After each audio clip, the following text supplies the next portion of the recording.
In this YouthBuild AmeriCorps snippet, we will be covering suspensions and reinstatements. We will briefly touch on what suspensions are and why we use them, but spending most of our time looking at how we document suspensions in the member file and record them in eGrants and ultimately in YouthBuild Data. A suspension of service is defined as an extended period during which the member is not serving, accumulating service hours, or receiving AmeriCorps benefits. You can essentially think of it as a pause in the member's 12-month service term.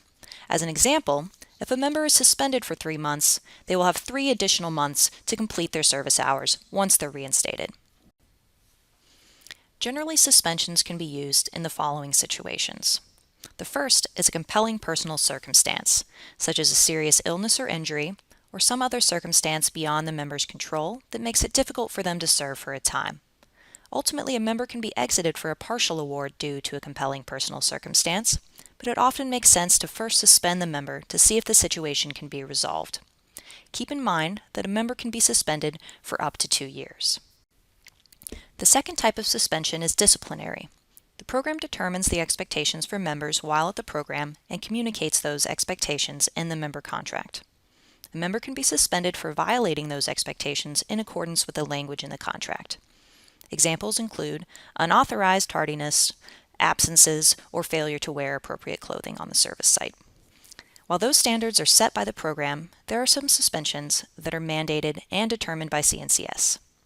A member must be suspended if charged with a violent felony or the sale or distribution of a controlled substance. A member must also be suspended if convicted of a first offense of possession of a controlled substance. This information is provided in the member contract as well. The final scenario for suspending a member is an extended program break. Suspensions are not intended to artificially extend a member's service term, and thus members should not be suspended for every holiday or weekend. But it would be appropriate to suspend members if the program will not be operating over the summer or for another extended period of time. Language about the suspension during the program break should be included in the member contract. There are a couple of reasons why it is important to suspend members. First, suspensions are key to protecting the investment. As we discussed earlier, there are situations where suspensions are mandatory, and it is our responsibility to comply. Additionally, CNCS states that situations in which a member serves 0 hours should be very rare, and the member should be suspended if there are periods in which no service is performed.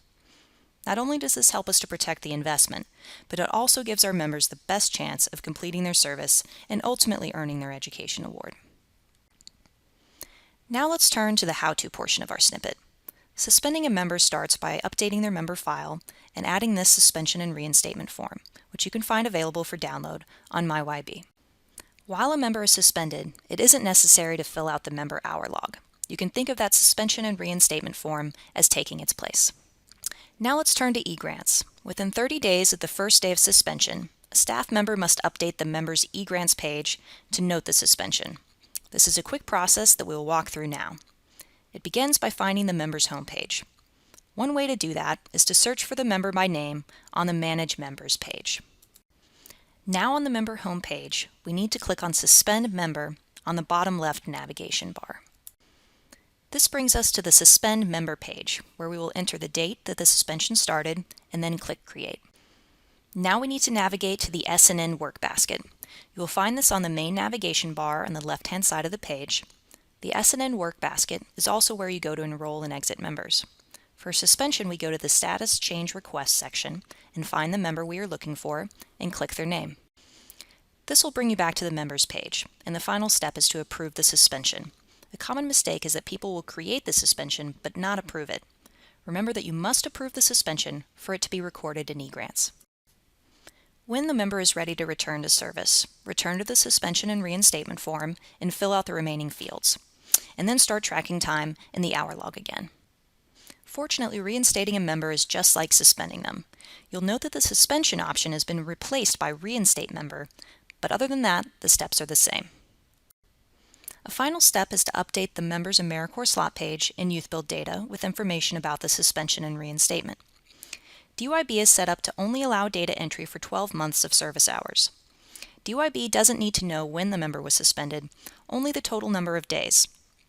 Enter the number of days the member was suspended in the field for how many days total has this student been suspended from earning hours. and the number of days that the member has to earn the remaining hours will increase. As always, if you have any questions or need help locating a template or resource referenced in this snippet, please contact your AmeriCorps Portfolio Manager.